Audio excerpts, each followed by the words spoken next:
Hello friends, स्वागत है आपका मेरे चैनल पर स्टडी कैंपेन पर। चलिए आज हम टेंसेस पढ़ेंगे और टेंसेस आने वाले एग्ज़ाम में जैसे राजस्थान हाई कोर्ट में, टेट में, सीटीईटी में और भी अदर कॉम्पिटिटिव एग्ज़ाम होते हैं उनमें काम आते हैं। तो चलिए स्टार्ट करते हैं टेंसेस। तो टेंसेस कितने टाइप्स के होते हैं? 3 टाइप्स के होते हैं। जैसे कि आप जानते ही हैं, वर्तमान काल, भूतकाल, भविष्यकाल हिंदी में पढ़े होंगे। तो इंग्लिश में उन्हें बोलते हैं present tense, past tense, future tense. अब इनके भी 4 पार्ट्स होते हैं। जैसे प्रेजेंट के present indefinite, present continuous, present perfect, present perfect continuous. ऐसे ही पास्ट के होते हैं past indefinite, past continuous, past perfect continuous tense, future indefinite, future continuous, future perfect continuous tense. तो इन ये 4 होते हैं। फिर इनके भी जैसे अब प्रेजेंट इंडेफिनिट पढ़ेंगे हम। सबसे पहले प्रेजेंट इंडेफिनिट पढ़ेंगे, लेकिन पहले अभी प्रेजेंट के ये फैमिली के जो 4 पार्ट्स हैं उनके फॉर्मूले आप सबसे पहले लर्न कर लीजिए। सबसे पहले इन्हें याद करिए, इससे आपको सेंटेंस पहचानने में बहुत आसानी होगी। जैसे प्रेजेंट इंडेफिनिट, तो इसमें कौन सा स्ट्रक्चर लगता है? तो इसमें स्ट्रक्चर लगता है सब्जेक्ट प्लस वर्ब की first form es s plus object. लेकिन आपको दोस्तों इतना ध्यान रखना है कि जो ईएस और एस लगता है ये वर्ब में लगता है, और वर्ब में मतलब थर्ड सब्जेक्ट जो होता है वो थर्ड पर्सन हो तभी ईएस और एस लगता है।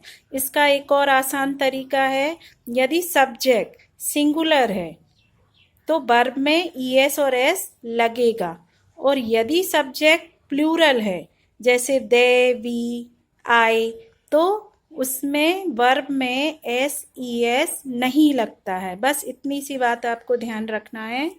अब प्रेजेंट कंटिन्यूस का स्ट्रक्चर क्या है? Subject plus is am are plus verb की first form plus ING plus object. Present perfect का देख लीजिए, subject plus have plus verb की third form plus object. Has लगता है सिंगुलर सब्जेक्ट के साथ और हैव लगता है प्लूरल सब्जेक्ट के साथ। अब प्रेजेंट परफेक्ट कंटिन्यूस, इसमें subject plus has been plus have been, verb की first form plus ING plus object. तो जो हैज़ बीन है ये सिंगुलर के साथ लगता है, और हैव बीन है जो प्लूरल के साथ लगता है। अब आप प्रेजेंट, अभी तो ये आपका स्ट्रक्चर मीन्स फॉर्मूले जैसे मैथ में होते हैं ये समझ लीजिए। तो आप ये स्ट्रक्चर लर्न कर लेंगे तो जो आप प्रेजेंट टेंस के जो सेंटेंसेस होते हैं उनको पहचानने में आपको बहुत ही आसान होगा। जैसे कि अगर ईएस वाला सेंटेंस है एस, या is am are, has been, have been आया, डू डस आया, डू नॉट आया, तो आप इतने जल्दी पहचान लेंगे कि ये जो सेंटेंस है ये प्रेजेंट टेंस की फैमिली का है। ठीक है ना? तो इतना ध्यान रखना है आपको। अब डू डस किस में आता है? डू डस प्रश्नवाचक वाक्यों में आता है। प्रश्नवाचक मतलब इंटेरोगेटिव सेंटेंस में आता है, और डू नॉट आता है नकारात्मक वाक्यों में मतलब नेगेटिव सेंटेंस में आता है। ये शॉर्टकट ट्रिक लिखी है, es, as, is, am, has, has been, do does, do not, does not शब्द मतलब ये वर्ड आए, यदि ये हेल्पिंग वर्ब आ रही है तो आपको इतना ध्यान रखना है कि ये सेंटेंसेस प्रेजेंट टेंस के फैमिली के हैं। ठीक है ना?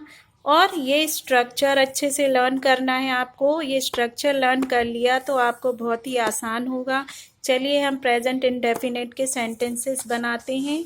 प्रेजेंट इंडेफिनिट के सेंटेंस में आपने स्ट्रक्चर तो पढ़ ही लिया है, सब्जेक्ट प्लस वर्ब की first form plus es s plus object. अब जो ईएस और एस है इसको ध्यान रखना है आपको कि ये सिंगुलर सब्जेक्ट के साथ आता है। एस एस कर लीजिए, सिंगुलर सब्जेक्ट के साथ वर्ब में एस ई एस लगता है, और प्लूरल हो, अगर सब्जेक्ट प्लूरल है तो वर्ब में SES नहीं लगता है। तो जो इंडेफिनिट टेंस होते हैं उनमें हिंदी में लास्ट में वाक्य में ता ती ते आता है, और ये सिर्फ हैबिट बताते हैं। क्या बताते हैं? हैबिट। जैसे वह गाना गाती है, वह देर रात से सोती है, या वह जल्दी सोती है या जल्दी उठता है, वह ऑफिस जाता है।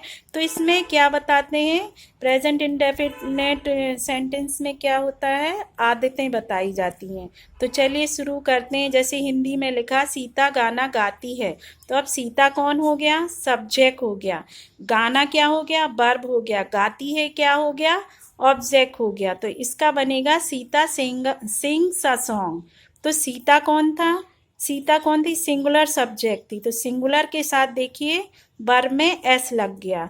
ऐसे ही यदि हम प्लूरल सेंटेंस बनाएंगे, जैसे वे जिम जाते हैं, तो ये प्लूरल हो गया। यहाँ सब्जेक्ट क्या हो गया? प्लूरल हो गया। तो वर्ब में ना तो एस लगेगा ना ही ES लगेगा। ये बात अगर आप ध्यान में रखेंगे तो आपको बहुत ही आसान होंगे वहाँ एग्जाम में सेंटेंस समझने में, और जल्दी आपको आंसर आ जाएगा।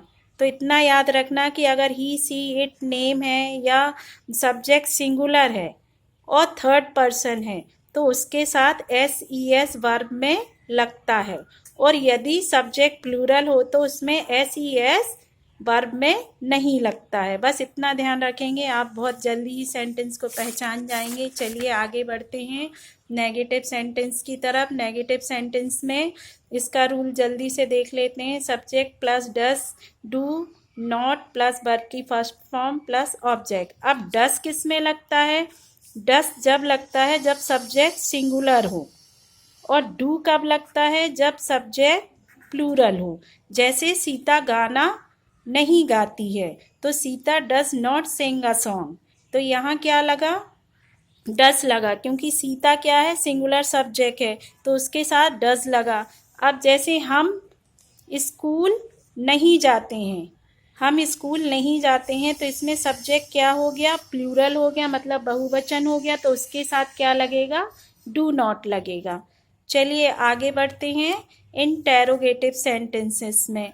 तो इंटेरोगेटिव सेंटेंस में आगे क्या लगता है? डज और डू लग जाता है। तो ये तो आपने सीख ही लिया है कि डज कहाँ लगता है? सिंगुलर के साथ। डू कहाँ लगता है? प्लूरल के साथ।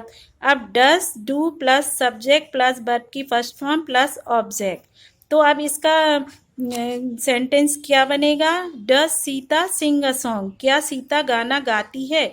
और यहाँ पर क्या गलती हो गई है? क्वेश्चन मार्क नहीं लगा है। Does he eat food? क्योंकि यहाँ वर्ब सिंगुलर है, सब्जेक्ट सिंगुलर है, तो इसके साथ डज लगा है।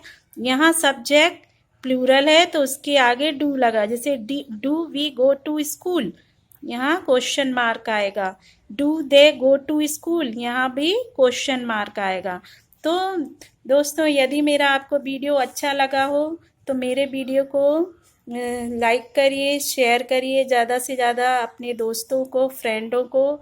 और आने वाले वीडियो में अब हम लाएंगे प्रेजेंट कंटिन्यूस टेंस। अभी आपने प्रेजेंट इंडेफिनिट टेंस पढ़े हैं, अब आगे लेकर आऊँगी मैं प्रेजेंट कंटिन्यूस टेंस, और आगे क्वेश्चन भी, जैसे क्वेश्चन बनकर एग्ज़ाम में आते हैं, वो भी लेकर आऊँगी।